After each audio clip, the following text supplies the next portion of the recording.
ई जुल्मी जमाना सितम कितनो ढाई, न कबहू ए दुनिया से मोहब्बत उड़ाई।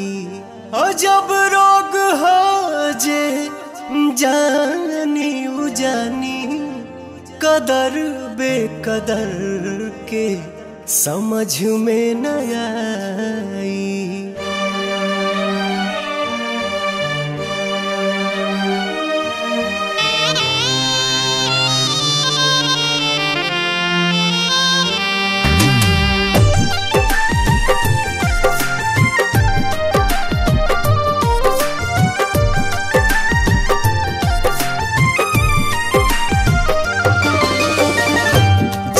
मरे के संगे खैली कसम, संग ही सहे के रहे सारा सितम।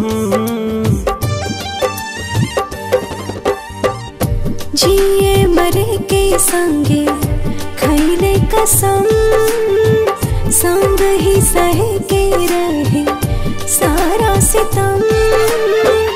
उहे जान भैली अनजान, कहे पूछ के बतावा तनी चान।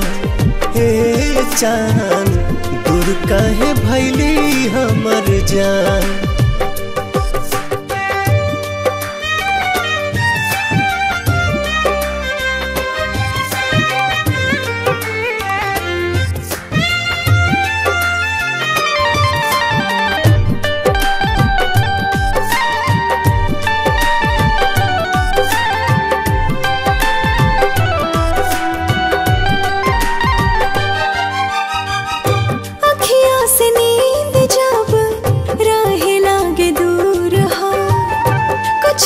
जरूर होला नैन के कसूर हो।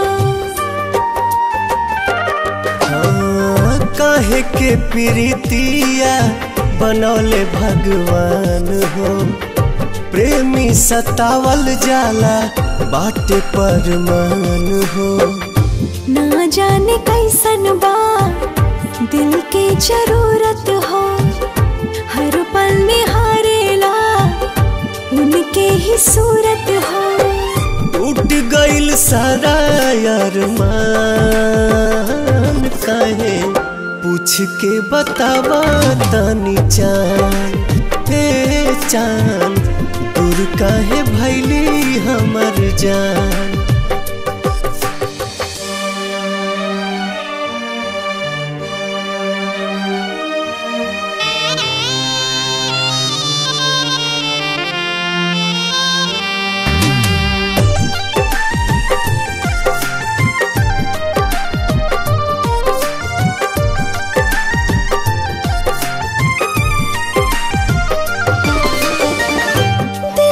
जरूरत होला सच्चा दिलदार के। बड़ा हार जाए तू ता बुझला न प्यार के। फिर न दोबारा कब हो पाई प्यार हो।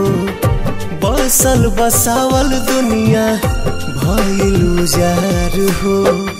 सपनों में ना सोचनी ऐसन कब होई, दिल भर के याद में अखियाँ कब रोई। घुट घुट के निकाले परान, काहे पूछ के बतावा तनी चान। हे चान दूर काहे भैली हमर जान।